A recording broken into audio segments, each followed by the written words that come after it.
नमस्ते, मैं शालिनी। मैं गायत्री पीठ सहरसा बिहार से 2 साल से जुड़ी हूँ। इस वीडियो के माध्यम से मैं आपको बताऊंगी कि मेरा प्री एंड पोस्ट प्रेगनेंसी का अनुभव गायत्री पीठ सहरसा से जुड़ने के बाद कैसा रहा। मैं और मेरे हस्बैंड ने गर्भ धारण संस्कार कराया था, जिसमें बेसिकली गर्भ धारण के पूर्व बॉडी और माइंड को डिटॉक्स किया जाता है और कुछ महीनों बाद ही हमें बेबी कंसीव हुआ। इसी तरह शिशु का जन्म व्यक्तिगत खुशी का कारण तो है, माता पिता खुश होते हैं, पारिवारिक सुखों का कारण बनता है। चाचा चाची, मामा मामी, दादा दादी, नाना नानी आदि सभी खुश होते हैं कि हमारे घर में बच्चा है। यदि उस शिशु और उसकी आत्मा इस स्तर का हो कि आकाश भी छोटा लगे, बुद्ध, महावीर, विवेकानंद, गांधी, भगत सिंह स्तर की हो, निजामुद्दीन औलिया या सेंट फ्रांसिस स्तर का हो, इनके आने पर पूरा राष्ट्र, पूरी की पूरी संस्कृति खुशी मनाती है। पर आज का विज्ञान कहता है कि जीन का होना पर्याप्त नहीं, इम्पॉर्टेंट है जीन्स का एक्सप्रेशन और सप्रेशन, अर्थात जीन का ऑन होना या ऑफ होना। इसी विज्ञान को कहते हैं एपिजेनेटिक फिनोमेना। पति पत्नी की आपसी सामंजस्य, समझ, तालमेल एवं व्यवहार, ये सब क्या होना चाहिए? तनाव रहित होना चाहिए। प्रेम, सहयोग, सम्मान, विश्वास से भरा रहना चाहिए। तब आत्मबल के धनी संतान जन्म ले सकते हैं। प्रत्येक माता पिता की यह हार्दिक इच्छा रहती है कि उनकी संतान बहुत सुंदर, संस्कारवान, बुद्धिमान एवं स्वस्थ हो। फिर 3 मंथ के पश्चात शक्तिपीठ सहरसा से चंदा और मनीषा दी के द्वारा मेरा पुंसवन संस्कार हुआ, जिसे जन्म संस्कार भी कहते हैं। मनीषा और चंदा दी ने मुझे आदर्श दिनचर्या फॉर्म दिया, जिसमें एक गर्भवती माता की आदर्श दिनचर्या कैसी होनी चाहिए ये बताया गया है। शास्त्र कहते हैं कभी कभी ऐसी आत्मा आती है जिसके आने से कुल पवित्र हो जाता है, जननी कृतार्थ हो जाती है और वसुंधरा सौभाग्य को सराहती है। वो ध्रुव, प्रहलाद स्तर की आत्मा, नचिकेता स्तर की आत्मा, श्रवण कुमार, अभिमन्यु स्तर की आत्मा हमारे घर में भी आए, ये कौन नहीं चाहता। German doctor Rick and Walter ने कहा कि माता पिता बच्चे के जेनेटिक इंजीनियर होते हैं। इस समय वो एक जेनेटिक कोडिंग करते हैं और एक उत्तम संतान को प्राप्त कर सकते हैं। नियमित यदि हम योगाभ्यास करते हैं तो हमारे अंदर एंडोर्फिन हार्मोन का स्राव होता है, जिससे कि हमारा शारीरिक, मानसिक एवं भावनात्मक रूप से हम संतुलित होते हैं। तनाव, अवसाद और चिंतन तनाव रहित हो जाता है, इससे हम मुक्त हो जाते हैं। हमारा पाचन क्रिया संतुलित हो जाता है, कब्ज दूर हो जाता है। तो हमारे प्राचीन ऋषि जो अध्यात्म जगत, प्रकृति और चेतना के वैज्ञानिक थे, उन्होंने महामानवों को गढ़ने के लिए 16 संस्कार दिए, जिसे आजकल की भाषा में जीन्स, DNA आदि कहा जाता है। ये संस्कार मनुष्य जीवन के महत्वपूर्ण मोड़ पर संपन्न किए जाते हैं। नमस्ते, मैं शालिनी। मैं गायत्री पीठ सहरसा बिहार से 2 साल से जुड़ी हूँ। इस वीडियो के माध्यम से मैं आपको बताऊंगी कि मेरा प्री एंड पोस्ट प्रेगनेंसी का अनुभव गायत्री पीठ सहरसा से जुड़ने के बाद कैसा रहा। मैं और मेरे हस्बैंड ने गर्भ धारण संस्कार कराया था, जिसमें बेसिकली गर्भ धारण के पूर्व बॉडी और माइंड को डिटॉक्स किया जाता है और कुछ महीनों बाद ही हमें बेबी कंसीव हुआ।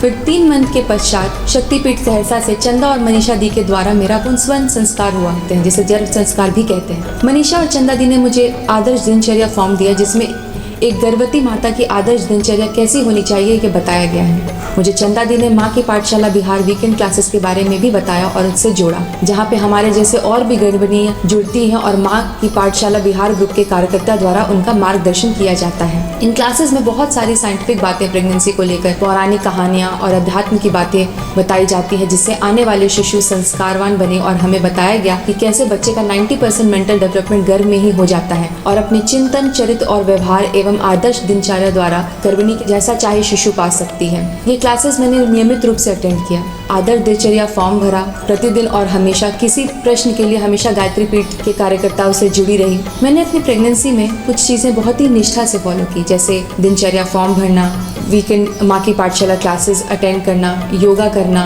सात्विक आहार खाना, सत्संग सुनना, गायत्री मंत्र का 108 बार जप करना, डॉक्टर अरुण कुमार जायसवाल जी के द्वारा लिखी जीवन गीता का स्वाध्याय करना, गुरु जी की आवाज़ में गायत्री मंत्र सुनना, नाद योग सुनना, बच्चे को गर्भ में बाल निर्माण की कहानी द्वारा नैतिक शिक्षा का बीजारोपण किया, बालिवेश यज्ञ किया, मैथमेटिकल प्रॉब्लम्स भी सॉल्व किए, जिससे कि बच्चे का एनालिटिकल माइंड भी अच्छा हो, कुछ नॉलेजेबल पॉडकास्ट सुने, हमेशा एक रूटीन फॉलो किया प्रतिदिन। इससे मेरी प्रेगनेंसी बहुत ही एक्टिव रही और मोटिवेशन से पूर्ण रही। भगवान की और गुरुजी की कृपा से मुझे 24 अक्टूबर 2025 को एक बिटिया हुई और मेरी एक नॉर्मल डिलीवरी थी। बेबी के होने के बाद मैंने कुछ चीज़ें बेबी के बिहेवियर में शुरू से ही नोटिस की। जैसे मेरे बेबी का एक स्लीप पैटर्न था, तो मुझे उसे सुलाने में कभी मुश्किल नहीं होती थी। वो एक पर्टिकुलर टाइम से ही सो जाती थी। वो गायत्री मंत्र सुनकर शांत रहती थी। मैंने पूरे प्रेगनेंसी उसको एक लोरी सुनाई थी जब वो मेरे पेट में थी, और बर्थ के बाद भी उसी लोरी को सुनकर वो आज तक सोती है। गायत्री मंत्र सुनकर रोते रोते वो चुप हो जाती है। मेरी बेबी बहुत ही शांत और एक्टिव है। वो एक हैप्पी बेबी है, ज़्यादा रोती नहीं है, काफ़ी क्यूरियस है, लोगों के साथ बहुत फ्रेंडली है, किसी के पास जाके रोती नहीं, बहुत क्यूरियस रहती है। सिर्फ बेबी ही नहीं, माँ के स्वास्थ्य पे भी बहुत असर होता है गर्भ संस्कार का। मुझे ज़्यादा वेट गेन नहीं हुआ और मेरी डिलीवरी के बाद भी मेरी रिकवरी बहुत जल्दी हुई। हमने बेबी के होने के बाद उसका नामकरण संस्कार और अन्नप्राशन संस्कार भी शक्तिपीठ सहरसा से कराया। इसलिए मैं आप सबसे कहना चाहूँगी कि आप ज़रूर शक्तिपीठ से जुड़कर अपने आगे के जनरेशन को एक उज्जवल भविष्य दें। जो संतान आए वो तेजस्वी, बुद्धिमान और स्वस्थ हो। गर्भ संस्कार एक आध्यात्मिक ही नहीं, एक साइंटिफिक कॉन्सेप्ट है जिसे हमें ज़रूर अपनाना चाहिए और अपने आसपास की जितनी गर्भणियाँ हो उन्हें इनसे जोड़ना चाहिए। धन्यवाद। हर सभ्यता, संस्कृति और राष्ट्र की बुनियाद आने वाली पीढ़ी होती है। आज हम जैसी विचार, भावनाएं, मूल्य और जीवन शैली अपने बच्चों को देते हैं, वही आने वाले समाज का स्वरूप बनता है। कहने का तात्पर्य है कि आज के दिए गए संस्कारों से ही कल के समाज का निर्माण होता है। आज युवाओं के गिरते चिंतन, चरित्र और व्यवहार ये सिर्फ परिवार की ही नहीं बल्कि ये समाज, राष्ट्र और एक अंतर्राष्ट्रीय समस्याएं बनती जा रही है। बच्चे माता पिता का कहना नहीं मानते हैं, बड़ों का सम्मान नहीं करते हैं, कुछ भी कहो तो पलट के जवाब देते हैं। पढ़ाई में मन नहीं लगता है, दिन भर मोबाइल और इंटरनेट की दुनिया में जीते हैं। परिणाम स्वरूप बच्चे डिप्रेशन और वो एंजाइटी में जीते हैं। ये बच्चे कभी कभी गलत पथ पे भी चले जाते हैं या तो फिर सुसाइड भी कर लेते हैं। इसको देखते हुए हमारे परम पूज्य गुरुदेव, जो अध्यात्म जगत के साइंटिस्ट कहे जाते हैं, उन्होंने अवगढ़े संस्कारान पीढ़ी को एक आंदोलन के रूप में चलाया। इसमें हम युवाओं को, नव दंपतियों को और गर्भवती माताओं को समझाते हैं, बताते हैं कि आप किस तरह एक नई पीढ़ी का निर्माण कर सकते हैं। गर्भावस्था के 9 महीने का जो समय होता है, इस समय में माता जैसा चाहे अपने चिंतन, चरित्र और व्यवहार अपने शिशु को देकर एक नई पीढ़ी का निर्माण कर सकते हैं। आज विज्ञान का युग है, हर व्यक्ति प्रमाण चाहता है। आइए सबसे पहले हम इसके विज्ञान को समझते हैं। हमें पता है हमारा शरीर सेल से बना है। सेल के सेंटर में न्यूक्लियस होता है, न्यूक्लियस के अंदर क्रोमोसोम होता है। क्रोमोसोम लंबे लंबे थ्रेड लाइक क्रोमेटिन के रूप में, एक रील के रूप में लिपटे रहते हैं, जिसे हम हिस्टोन कहते हैं। ये एक प्रोटीन से बना होता है। क्रोमोसोम में जीन होता है और ये जीन बनते हैं डीएनए से। अब जीन क्या होता है? तो हमारे लाइफ से रिलेटेड जो भी इंफॉर्मेशन होते हैं, अर्थात हमारी ज़िंदगी का एक तरह से आप ब्लूप्रिंट कह सकते हैं, जिसमें हमारा कद काठी, हमारा व्यवहार, हमारा चिंतन, हमारी आदतें और हमारा स्वास्थ्य, ये सब स्थित होते हैं। और ये आते हैं माता पिता और दोनों के पूर्वजों से। पर आज का विज्ञान कहता है कि जीन का होना पर्याप्त नहीं, इम्पॉर्टेंट है जीन्स का एक्सप्रेशन और सप्रेशन, अर्थात जीन का ऑन होना या ऑफ होना। इसी विज्ञान को कहते हैं एपिजेनेटिक फिनोमेना। अब ये डीएनए डबल हेलिक्स वाला होता है, जो डीएनए का बैकबोन होता है। इसमें एक तरफ फास्फेट मॉलिक्यूल ग्रुप होते हैं तो दूसरी तरफ शुगर ग्रुप होता है, और इसको कनेक्ट करने वाला नाइट्रोजन बेस होता है जो 4 तरह का होता है। ATGC ये डीएनए का सीक्वेंस होता है। ATGC मनुष्य के जीन का केमिकल है। अब हिस्टोन जो होता है उसके ऊपर एक केमिकल आकर चिपकता है जो एसिटाइल ग्रुप का होता है, इसलिए इसे एसिटाइलाइजेशन कहते हैं। और डीएनए का मिथाइलेशन, अर्थात डीएनए का मिथाइल ग्रुप होता है, और ये दोनों मिलकर कार्य करता है, जिसे एपिजेंस कहते हैं। लेकिन ये एपिजेंस जो होता है, जब वो कार्य करता है तो वो मनुष्य का डीएनए का सीक्वेंस होता है, उसको चेंज नहीं करता है। एपिजेंस स्ट्रॉन्ग होता है और वो जीन को ऑफ भी कर सकता है या ऑन भी कर सकता है। ये एपिजेंस प्रभावित होता है वातावरण से, माँ के चिंतन, चरित्र और व्यवहार से, वो चाहे नेगेटिव हो या पॉजिटिव। माँ जैसा चाहेगी, गर्भावस्था के दौरान वो जिस तरह के गुणों को अपने बच्चों में डालना चाहेगी तो एपिजेंस उसे ऑन कर देता है, और जिस चीज़ को माँ नहीं चाहती है उसको एपिजेंस ऑफ कर सकता है। German doctor Rick and Walter ने कहा कि माता पिता बच्चे के जेनेटिक इंजीनियर होते हैं। इस समय वो एक जेनेटिक कोडिंग करते हैं और एक उत्तम संतान को प्राप्त कर सकते हैं। और इसका सबसे अच्छा उदाहरण है माता कयाधु का पुत्र भक्त प्रहलाद, जो असुर पुत्र होते हुए भी भक्त प्रहलाद बना। तो इस तरह हम गर्भिणी को बताते हैं, समझाते हैं कि आपका इस समय आहार कैसा होना चाहिए, आपकी दिनचर्या कैसी होनी चाहिए, कैसे और किस तरह गर्भ संवाद के द्वारा आप अपने बच्चे में मल्टीपल इंटेलिजेंस को विकसित कर सकती हैं। इसके लिए हमारे बिहार का एक ग्रुप माँ की पाठशाला जो ऑनलाइन चलता है, जिसमें गर्भवती माताओं को जोड़कर सप्ताह में 2 दिन उनसे सारी बातें हम बताते हैं, उनका गर्भ संस्कार करवाते हैं, जिसमें वैदिक मंत्रों के द्वारा आय आत्मा को संस्कारित किया जाता है, जिससे बच्चे के मनोविज्ञान एंडोक्रिनल संस्थान पर गहरा प्रभाव पड़ता है। यदि माँ सजग होकर पूरी निष्ठा और समर्पण के साथ 9 महीने प्रयास करे तो वे मनचाही श्रेष्ठ संतान को जन्म दे सकती है और तब कहीं जाकर हमारा राष्ट्र फिर से जगत गुरु बन सकता है। धन्यवाद। गर्भपूर्व तैयारी क्यों, क्या, कैसे, क्यों करना चाहिए? इसलिए करना चाहिए कि इससे प्रीमेच्योरिटी नहीं होती है, प्रीमेच्योर संतान पैदा नहीं होता है और इससे बीच में मिसकैरेज नहीं होता है। क्या है, अब चूँकि गर्भधारण हम पति पत्नी के सहयोग से होता है तो पति पत्नी के आपसी सामंजस्य से गर्भधारण होना चाहिए। कैसे करें? इसकी तैयारी 3 महीना पूर्व से करनी चाहिए। 3 महीना पूर्व इसलिए करना चाहिए कि मेल का स्पर्म और फीमेल का ओवा, जिसको कि गैमेट्स कहते हैं, इसको मैच्योर होने में 3 महीने का समय लगता है और ये करने से आपका गैमेट्स में वो गुण आ जाता है जो आप चाहते हैं। तो इससे आप जैसे संतान की कल्पना करते हैं वैसे संतान, उस व्यवहार का संतान की आपको प्राप्ति होती है। अब इसके लिए हम देखते हैं कि इसको 3 भाग में बांटा गया है। पहला मनोवैज्ञानिक तैयारी, दूसरा शारीरिक स्वास्थ्य की तैयारी और तीसरा मानसिक स्वास्थ्य की तैयारी। अब पहला क्या है? पहला है मनोवैज्ञानिक तैयारी। मनोवैज्ञानिक तैयारी क्या है? पति पत्नी की आपसी सामंजस्य, समझ, तालमेल एवं व्यवहार, ये सब क्या होना चाहिए? तनाव रहित होना चाहिए, प्रेम, सहयोग, सम्मान, विश्वास से भरा रहना चाहिए। तब आत्मबल के धनी संतान जन्म ले सकते हैं। यदि तनाव, लड़ाई झगड़ा और विश्वासी माता पिता हैं तो उसके संतान जीवन भर अपने आप को असुरक्षित समझेंगे और वो मंदबुद्धि होंगे। अब क्या है शारीरिक स्वास्थ्य? शारीरिक स्वास्थ्य को 3 भाग में बांटा गया है। आदर्श दिनचर्या, आहार और योग व्यायाम। आदर्श दिनचर्या क्या है? आदर्श दिनचर्या को 4 भाग में बांटा गया है। प्रातःकालीन दिनचर्या, मध्याह्नकालीन दिनचर्या, सायंकालीन दिनचर्या और रात्रिकालीन दिनचर्या। प्रातःकालीन दिनचर्या क्या है? प्रातःकालीन दिनचर्या है कि सुबह जल्दी उठे, उषापान करे और अपना नित्य क्रिया से निवृत्त होकर के जप करे, ध्यान करे, प्राणायाम करे और अंकुरित मूंग ले, क्योंकि वो जर्मिनेशन के पीरियड में होता है तो उसमें बहुत अधिक प्रोटीन होता है। मध्याह्नकालीन दिनचर्या क्या है कि आप दिन के जो भी काम कर रहे हैं उस काम को आप एक भक्ति में संगीत बजाते हुए करें। यदि आप कामकाजी महिला है तो ऑफिस में है तो ऑफिस में शांतिपूर्ण वातावरण बना के रहे। अब आता है दोपहर के भोजन का टाइम। भोजन में 1 कटोरी दाल, हरी सब्जी, रोटी चावल जो आप लेते हैं उसको ले, एक संतुलित भरपूर मात्रा में आप आहार लें। अब त्राटक किया जाता है कि आप एक दीप जलाएं और उसको 5 मिनट देखते हुए अपना आपका जो गुरु मंत्र है ओम नमः शिवाय, गायत्री मंत्र, इसको जाप करते रहे। यदि आप कामकाजी महिला हैं, ऑफिस में है तो अपने साथ एक मोमबत्ती लेकर के जाए और वहाँ इस क्रिया को करें। अब दोपहर का नाश्ता में 1 गिलास लस्सी, छाछ अवश्य लें। सायंकालीन दिनचर्या क्या है? फिर अब सायंकालीन दिनचर्या में नाद योग करें, आरती करें, भजन करें। उसके बाद रात्रिकालीन भोजन को जो आप पकाते हैं वो एक संगीत बजाते हुए पकाएं। तो ये सायंकालीन दिनचर्या हुआ। फिर है रात्रिकालीन दिनचर्या।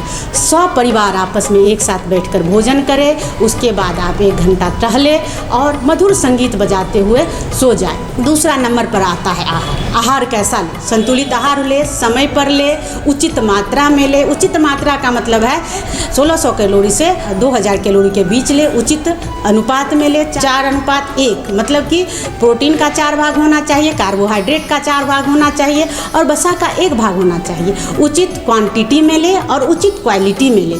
संतुलित आहार ले, सात्विक आहार ले। अब ध्यान देने की बात है कि भोजन को जिस तरह से प्रभु ने भेजा है उसी तरह से प्रसाद बनाकर खाएं और प्रसाद बनाकर पकाएं। जैसा भगवान ने भेजा है उसी रूप में खाएं, उसको थोड़ा बहुत परिवर्तन कर ले, उसके गुणवत्ता में परिवर्तन ना करें, उसके पोषक तत्व को नष्ट ना करें। धीरे धीरे खाएं, खूब चबा कर खाएं और पानी 10 से 12 गिलास प्रतिदिन पिए। अब नेक्स्ट आता है योगासन का। योगासन क्या है?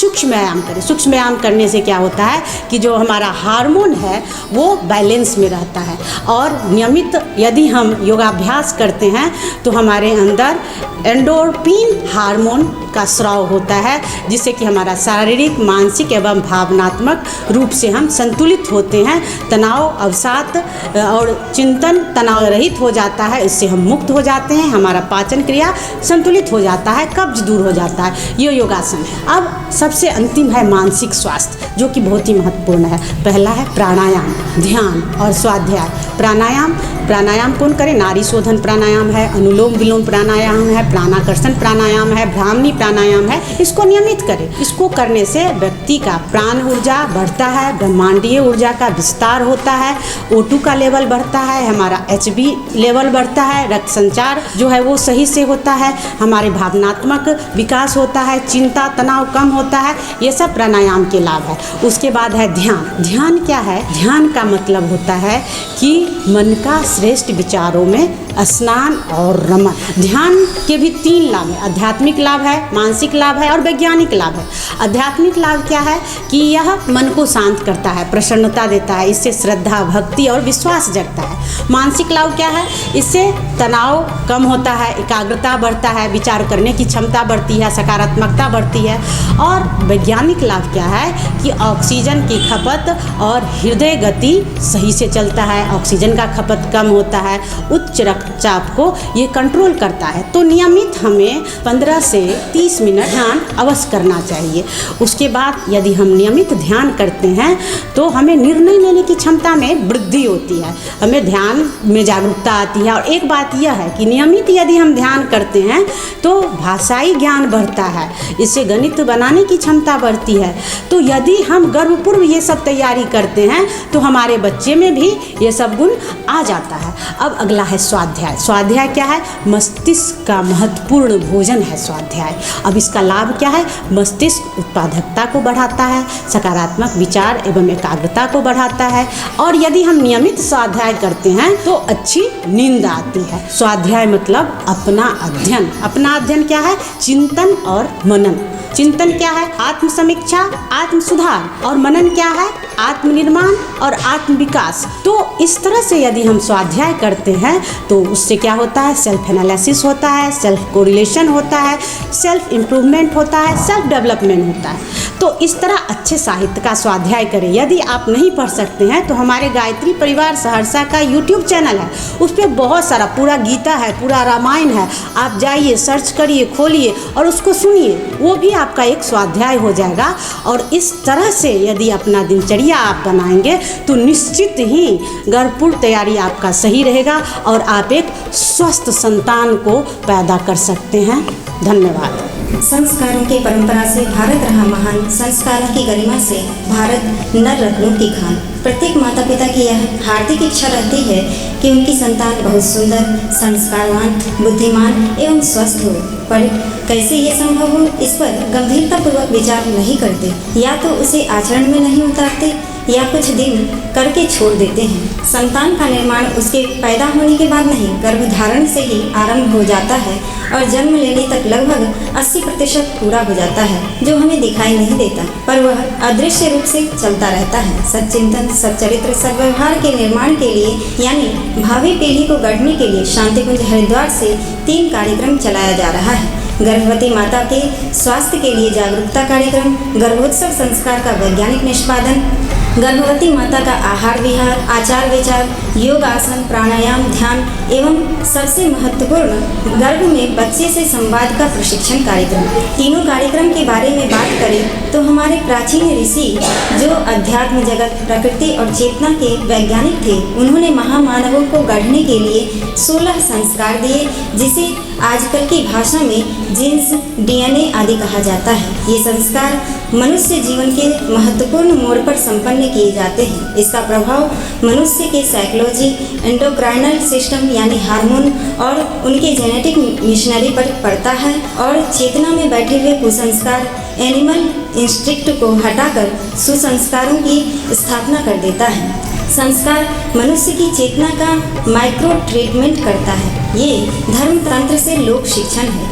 यह संस्कार केवल कर्मकांड नहीं है। संस्कार हो जाने के बाद आपको करना क्या है? यदि नहीं किया तो सचमुच संस्कार केवल कर्मकांड बनकर रह जाता है। आज बच्चों को देखें, युवाओं को देखें, निराशा, हताशा, चिंता होती है। हम क्या कर रहे हैं? केवल हम इसके शरीर के विकास पर काम करते हैं। उसको खिलाना पिलाना, अच्छे कपड़े पहनाना, अच्छे स्कूल में दाखिला कराना, उनके लिए घर, मकान, गाड़ी आदि मुहैया करने तक सीमित है। इसलिए बच्चों का चिंतन, चरित्र और व्यवहार, जिसे हम पर्सनैलिटी यानी व्यक्तित्व बोलते हैं, वो गिरता चला जा रहा है। स्थूल शरीर, सूक्ष्म शरीर और कारण शरीर में हम सिर्फ स्थूल शरीर पर ध्यान देते हैं, उसके विकास के लिए फिजिकल एक्टिविटी करते हैं, पर सूक्ष्म शरीर जिसे एस्ट्रल बॉडी कहते हैं, जिसमें मन, बुद्धि, चित्त, अहंकार और तीसरा जो कारण शरीर है काउजल बॉडी कहते हैं, जहाँ भावना रहती है, इसके परिशोधन, परिमार्जन, विकास पर हम ध्यान नहीं देते। सच कहें तो हमें पता ही नहीं है ये क्या बला है।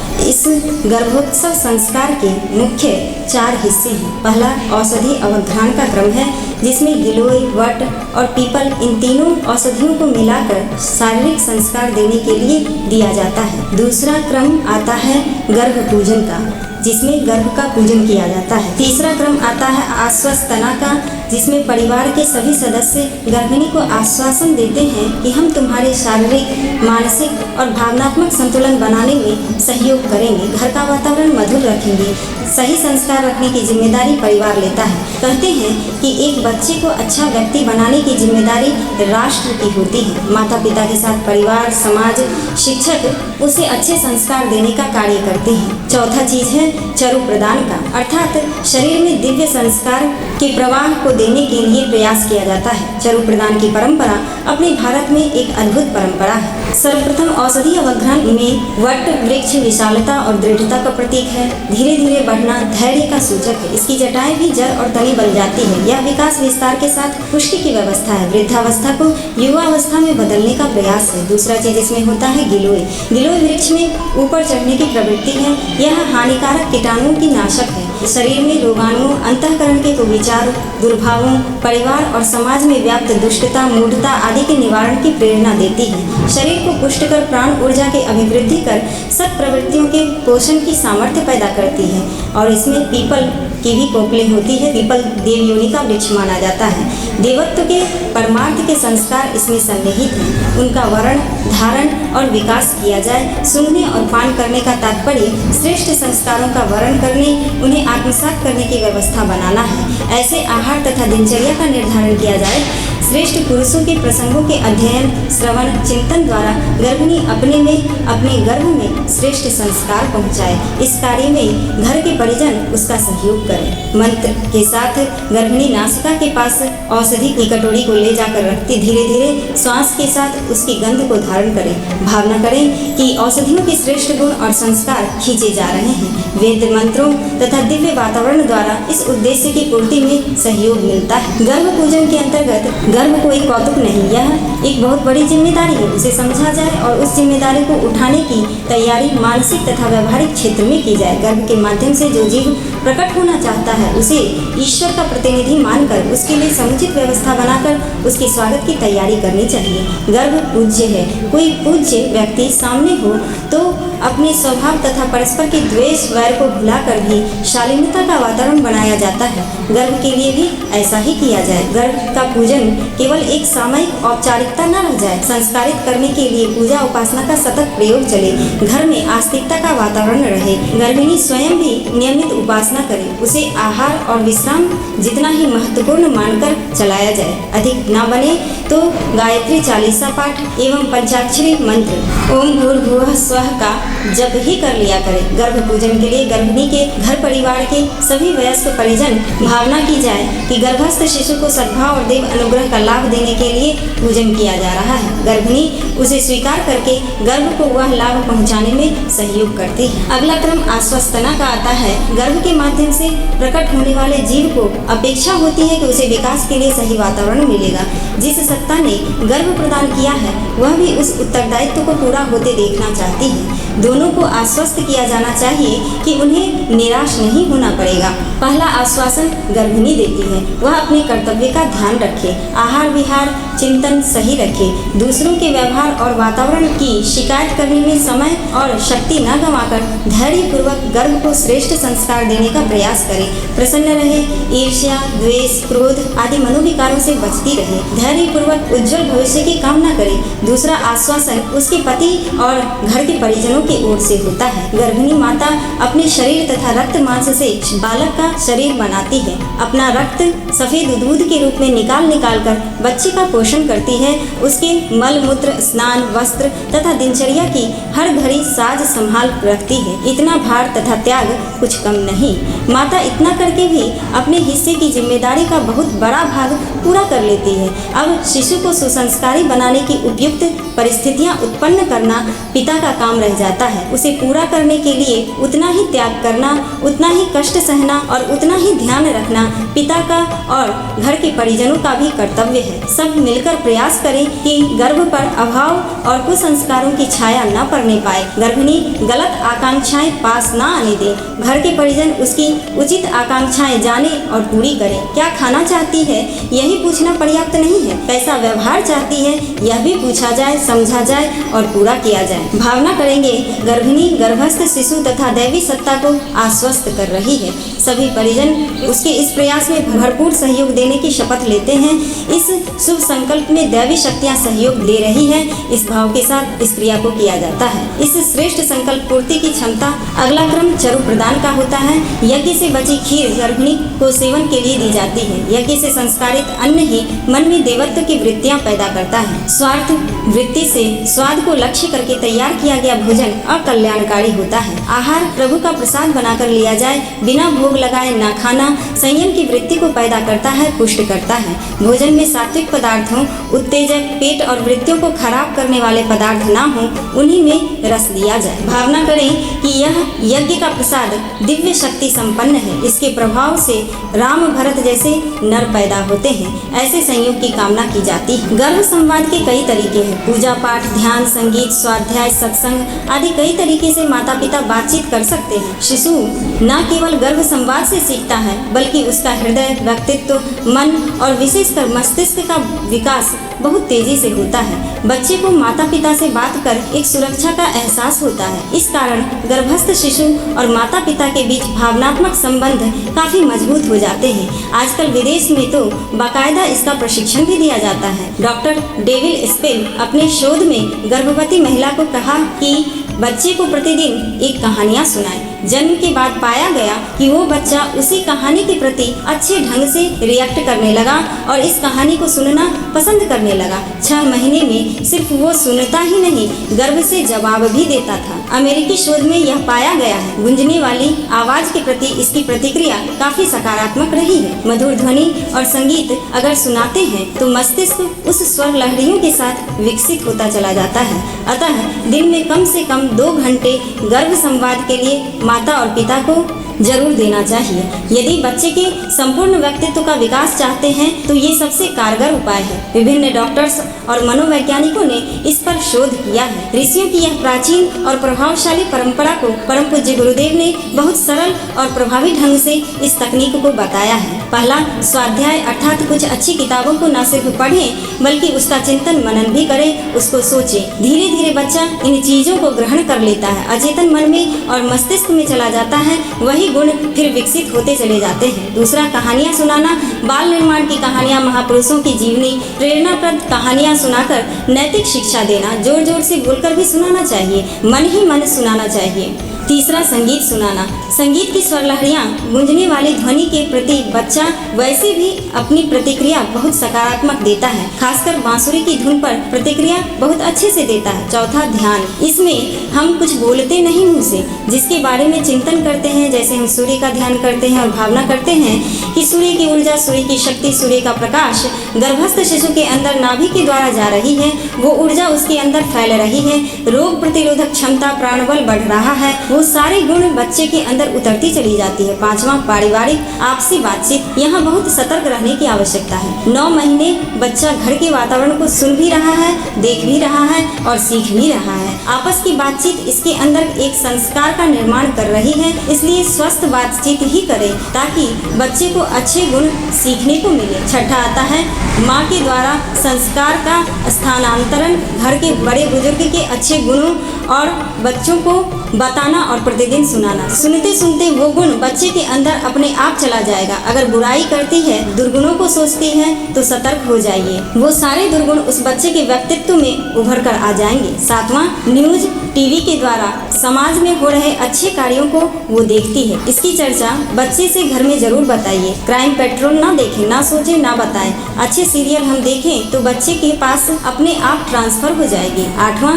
बच्चों की आदर्श दिनचर्या। सभी माँ बाप चाहते हैं बच्चे का जीवन क्रम व्यवस्थित हो, तो माँ को सुबह उठने से लेकर रात सोने तक अपनी सारी दिनचर्या के बारे में बच्चे से बात करनी चाहिए। काम करते करते बताती जाए। जैसे माँ सुबह उठती है तो बच्चे से कहे, बेटा उठ जा, अब सुबह हो गई, सूर्य भगवान को प्रणाम करो। मतलब जो भी आदर्शवादी कार्य दिन भर कर रहे हैं, व्यायाम कर रहे हैं, सभी की चर्चा बच्चे से करें। रात में सोते वक्त कहें, सोने का समय हो गया है, 10 बज गया है, एक अच्छी सी कहानी हम सुनेंगे। 5 बार गायत्री मंत्र बोलकर सोएंगे और मंत्र की ऊर्जा रात भर हमारे अंदर समा जाए। पानी पी रहे हैं तो बोले, बेटा पानी खूब पीना चाहिए। खा रहे हैं तो फल खाएं, पौष्टिक भोजन जरूर करना चाहिए। किताब पढ़ रहे हैं तो जरूर एक बार गर्भस्थ शिशु को बता दें, ये भी गर्भ संवाद है। अच्छे गुणों को स्थापित करने का तरीका है, तो सुबह, दोपहर, सायंकाल, रात्रि काल की चर्चा को सही रखें, व्यवस्थित रखें, नियमित रखें। तो आजकल के जो बच्चे हैं फिर नहीं कहेंगे कि आप मोबाइल दीजिए, कार्टून देखकर खाना खाऊंगा।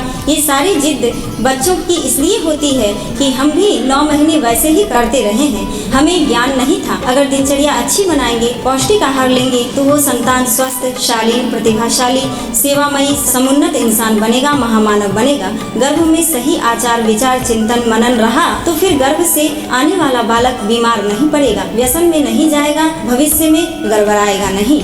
गर्भोत्सव संस्कार का एकमात्र लक्ष्य है कि आने वाली पीढ़ी शरीर से स्वस्थ, मन से संतुलित, विवेकवान हो, भावनात्मक रूप से मजबूत, प्रखर, प्रतिभाशाली, गुणवान हो। ये पीढ़ी न केवल अपनी अपितु परिवार, समाज, राष्ट्र और विश्व के लिए समस्या नहीं, समाधान बन सके। ये रिचुअल कर्मकांड तक सीमित नहीं है, ये शिक्षण है, प्रजनन विज्ञान का सामाजिक, मनोवैज्ञानिक, आध्यात्मिक शिक्षण है, जिसमें गर्भवती माता को इसके स्वास्थ्य, प्रसन्नता, शालीनता, आस्तिकता के लिए अनुकूल वातावरण बनाने, आहार विहार एवं सुव्यवस्थित दिनचर्या हेतु जानकारी दी जाती है। छोटे से कर्मकांड के माध्यम से परिवार वालों के समक्ष दैवी वातावरण के अंदर एक उत्सव मनाया जाता है, जिसमें गर्भवती माता, उसके पति तथा परिवार वालों का ध्यान इस बच्चे के समुचित और सर्वांगीण विकास की ओर आकर्षित किया जाता है। इसे पूरी दुनिया में सभी मनाते हैं। हिंदुओं में गोद भराई, ईसाइयों में बेबी शावर, मुसलमानों में तेहनीक, पारसी में नवज्योति के नाम से मनाया जाता है। लेकिन सभी एक सामाजिक समारोह, उपहार देने और मनोरंजन तक ही सीमित रह जाते हैं। गर्भवती माता को या उसके पति, परिवार वाले को गर्भस्थ शिशु का सर्वांगीण विकास कैसे करें मालूम ही नहीं है कि क्या जिम्मेदारी है, पता ही नहीं है। प्राचीन काल की माताओं को ये सब मालूम था और वो जैसा चाहती थी वैसी संतान को गर्भ देती थी। आज का युग आर्टिफिशियल इंटेलिजेंस का, रोबोटिक्स, ह्यूमनॉइड्स का है। मशीनों के निर्माण के लिए इंजीनियरिंग के माध्यम से नए नए प्रयोग किए जा रहे हैं, नए नए सॉफ्टवेयर डेवलप किए जा रहे हैं। अखिल विश्व गायत्री परिवार ने कहा कि आप मसीह को जितना विकसित कर लें, हम इंसान और इंसानियत को नहीं मिटने दें। इसी उद्देश्य से बड़े लक्ष्य को लेकर के आओ गढ़े संस्कारवान पीढ़ी अभियान कार्यक्रम विगत कई वर्षों से शांति कुंज हरिद्वार का उपकेंद्र गायत्री शक्तिपीठ सहरसा से हो रहा है। इसका उद्देश्य एक संस्कारवान पीढ़ी को तैयार कर भारत के भविष्य के लिए भारत को सौंपना है। ये संस्कार शब्द का उद्देश्य क्या है, भाव क्या है, इसमें निहितार्थ क्या है? आज मनुष्य की स्थिति समाज में देखें तो पाएंगे जो दौड़ है मनुष्य की, वह सुखों को पाने की है। या तो सुख पाने के लिए दौड़ता है या सफलता पाने के लिए दौड़ता है। सुखों का दायरा, सुखों की परिभाषाएं सबसे अलग है। कुछ सुख व्यक्तिगत आनंद का कारण बनते हैं, किसी को नौकरी लगे, पदोन्नति हो, लॉटरी लगे तो ये व्यक्तिगत आनंद का कारण। कुछ ऐसे होते हैं जो पारिवारिक आनंद का कारण बनते हैं, नया घर बन जाए, नई गाड़ी आ जाए, सारा का सारा परिवार छुट्टियों में घूमने बाहर जाए तो ये पारिवारिक सुख का कारण है। और कुछ सुख ऐसे होते हैं जो राष्ट्र के लिए, पूरे संस्कृति और समुदाय के लिए आनंद और प्रसन्नता का कारण बन जाता है। भारत क्रिकेट का वर्ल्ड कप जीत जाए तो पूरे देश में खुशी की लहर दौड़ जाती है। तो सुखों की परिभाषा और सुखों के दायरे भिन्न हो जाते हैं। इसी तरह शिशु का जन्म व्यक्तिगत खुशी का कारण तो है, माता पिता खुश होते हैं, पारिवारिक सुखों का कारण बनता है। चाचा चाची, मामा मामी, दादा दादी, नाना नानी आदि सभी खुश होते हैं कि हमारे घर में बच्चा है। यदि उस शिशु और उसकी आत्मा इस स्तर का हो कि आकाश भी छोटा लगे, बुद्ध, महावीर, विवेकानंद, गांधी, भगत सिंह स्तर की हो,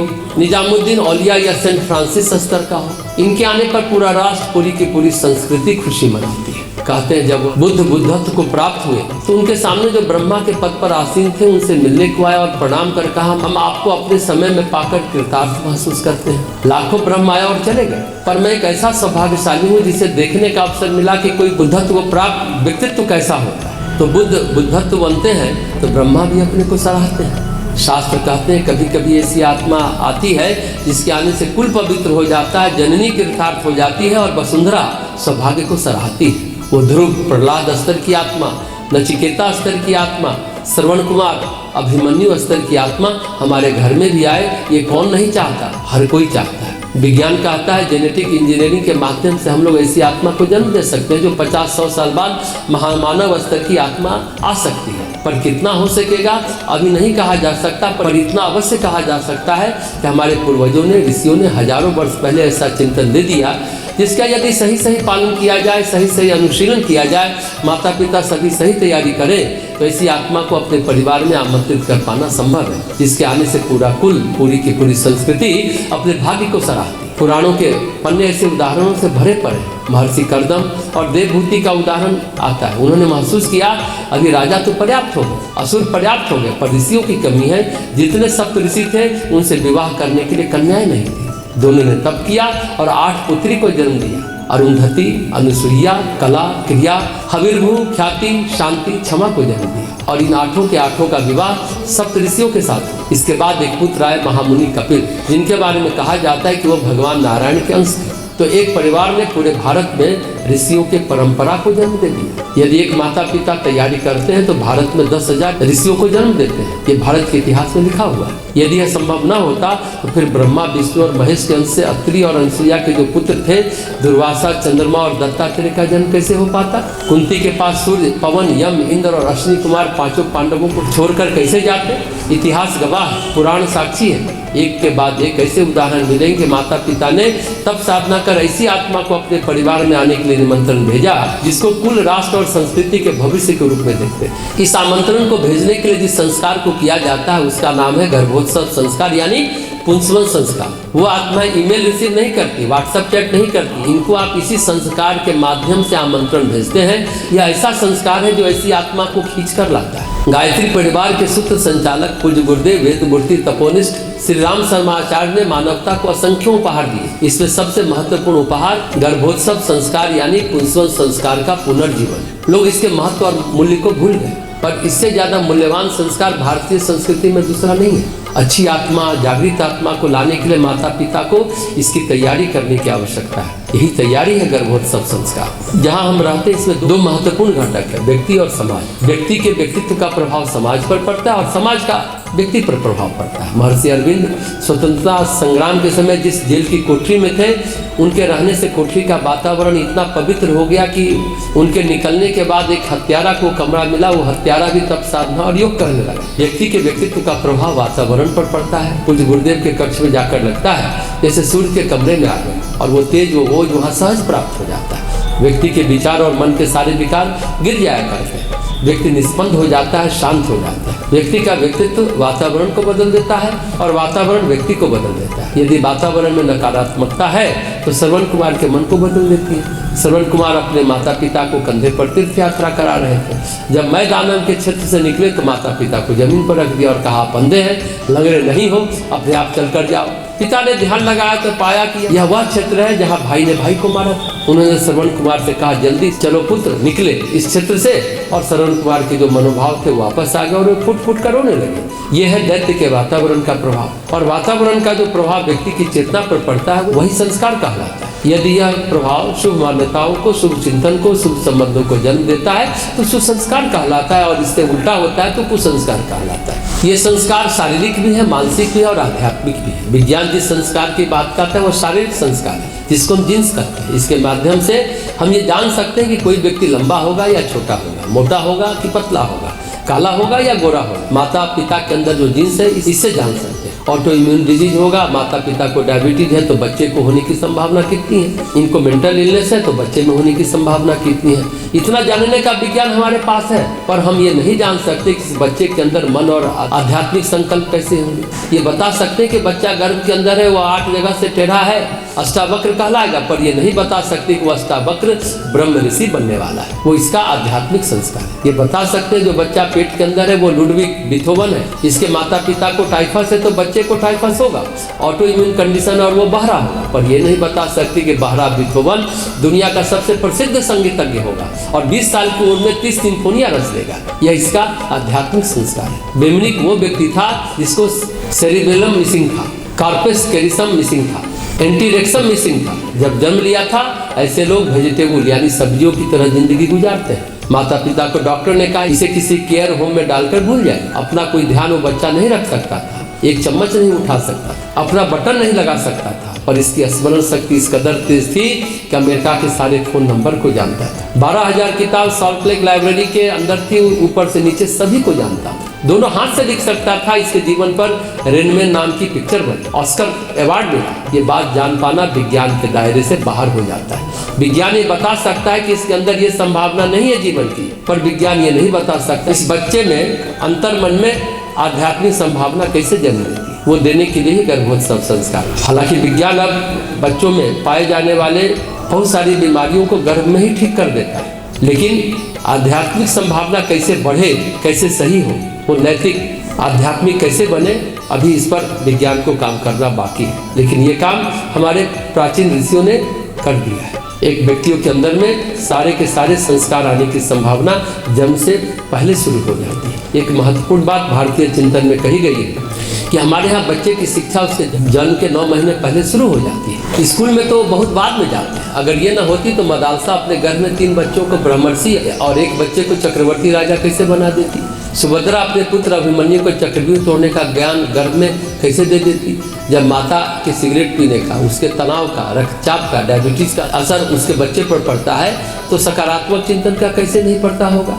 जब खराब चीजों का पड़ता है तो अच्छे का कैसे नहीं पड़ता है, एकदम पड़ता है। इसी को देने के लिए गर्भोत्सव संस्कार की परंपरा है और इसके लिए इस शांति कुंज का उपकेंद्र गायत्री शक्तिपीठ सहरसा कर रहा है। अपने आर्ट्स ग्रंथों में कई कहानियां हैं, ये कोई हवाई नहीं है। आज विज्ञान भी इस बात को कहा है। कैम्ब्रिज विश्वविद्यालय के वैज्ञानिक डॉक्टर रूपर्ट शेल्ड्रेक हैं, उन्होंने मार्फोटिव कोजेशन का सिद्धांत बताया जो ये कहता है माँ का आहार, माँ का विचार, उसकी भावनाएं, उसके घर का वातावरण, बाहर का वातावरण और उसकी दिनचर्या एक फोर्स जनरेट करती है जिसको मेटाफिजिकल मार्फोजेनिक फोर्स कहते हैं, जो कि बच्चे के अचेतन मस्तिष्क में जाकर इसकी 70 से 80% पर्सनैलिटी को नया बना देती है। यही नहीं, आज विज्ञान की नई शाखा जिसे एपिजेनेटिक कहते हैं वो भी इसको सपोर्ट करती है। जीन्स के ऊपर एपीजीन्स होता है जो जीन्स से ज़्यादा पावरफुल होता है। वो मूल जीन्स को चाहे तो ऑन कर सकता है या ऑफ कर सकता है, यानी माता पिता से आने वाले जीन में परिवर्तन एपीजीन्स करता है बिना डीएनए सीक्वेंस क्रम को परिवर्तित किए। अद्भुत बात है। एपिजेनेटिक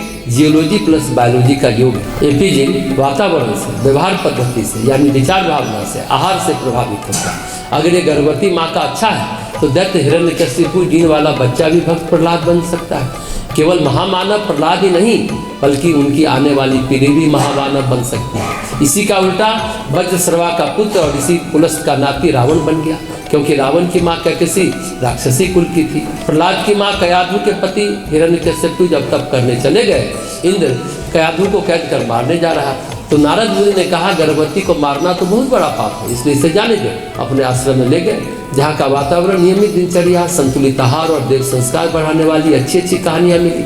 स्वाध्याय का माहौल मिला। हिरण्यकशिपु का जीन ऑफ हो गया और एपी जीन से अच्छा वाला देव मानव वाला जीन ऑन हो गया। जेनेटिक है हार्डवेयर और एपीजेनेटिक है सॉफ्टवेयर। हार्डवेयर कंप्यूटर को तभी बदल सकता है जब एपीजीन का इफेक्ट डाला जा सके। मेडिकल साइंस कहता है अगर माँ खुश है, तनाव मुक्त है, संतुष्ट है, तो खुशी वाले हार्मोन्स निकलते हैं, जैसे सीरोटोनिन, एंडोर्फिन। ये न्यूरोट्रांसमीटर भी बच्चों में अच्छे गुणों का विकास करते हैं। ऐसे बच्चे तनाव मुक्त, खुशमिजाज, सदचिंतन, आत्मविश्वासी और सही निर्णय लेने वाले बनकर जीवन में सफल होते हैं। परंतु माँ दुखी, परेशान, चिंताग्रस्त है, नेगेटिव विचार है, तो जैसे वो क्रोधी है, ईर्ष्यालु है, चुगली करने वाली है, तो इसके अंदर नकारात्मक हार्मोन बनेंगे। कार्टिसोल आदि बच्चे के नस नाड़ियों को सिकोड़ देता है, जिससे बच्चे के अंदर पोषक तत्व की कमी और ऑक्सीजन की भी कमी हो जाती है। फिर बच्चे का ग्रोथ अच्छा नहीं हो पाता और कई बीमारियों को लेकर पैदा हो जाता है। वही बच्चा असंतुलित व्यवहार वाला पैदा होता है, भावनात्मक रूप से कमजोर होता है, हाइपर एक्टिव सिंड्रोम वाला बच्चा होता है, अटेंशन डेफिसिट वाला होता है, इसका मन कहीं नहीं लगता है, न घर में, न स्कूल में, न खेल में। और ऐसे 10 लाख बच्चे प्रतिवर्ष पैदा होते हैं अपने यहाँ। कारण एक है, माँ नेगेटिव विचार वाली, आहार संतुलित, सात्विक, संस्कारित नहीं है, तो कुपोषण का शिकार होगी, तो स्वाभाविक रूप से बच्चा भी कुपोषण का शिकार हो जाएगा। Cancer, diabetes, heart disease, asthma, इस तरह की बीमारी लेकर बच्चा पैदा होगा। हम सोचते हैं अरे हमारे यहाँ ये बच्चा कैसे आ गया, गहराई से सोचेंगे तो सारी बातें समझ में अपने आप आ जाए। भगवान कृष्ण प्रद्युम्न को पैदा करने से पहले 12 वर्ष बद्रीनाथ में जाकर तप किए थे। भगवान शिव कार्तिकेय को पैदा करने के लिए तप किए थे। अच्छी खेती के लिए अच्छे बीज की जरूरत है। गर्भ अच्छा नहीं हुआ तो बच्चा कहाँ से अच्छा होगा और मनचाही हो पाएगा क्या? आज की परिस्थिति को देखते हुए डॉक्टर 3 महीने पहले कम से कम फॉलिक एसिड, B12, जिंक की गोलियां खाने को कहते हैं, ताकि आपके बीज मजबूत हो जाए, इसके स्पाइन में कोई गड़बड़ी न हो जाए। पर यह एक अच्छा इंसान भी बने तो गर्भ में आने से कम 3 महीने पहले से तैयारी करनी होगी।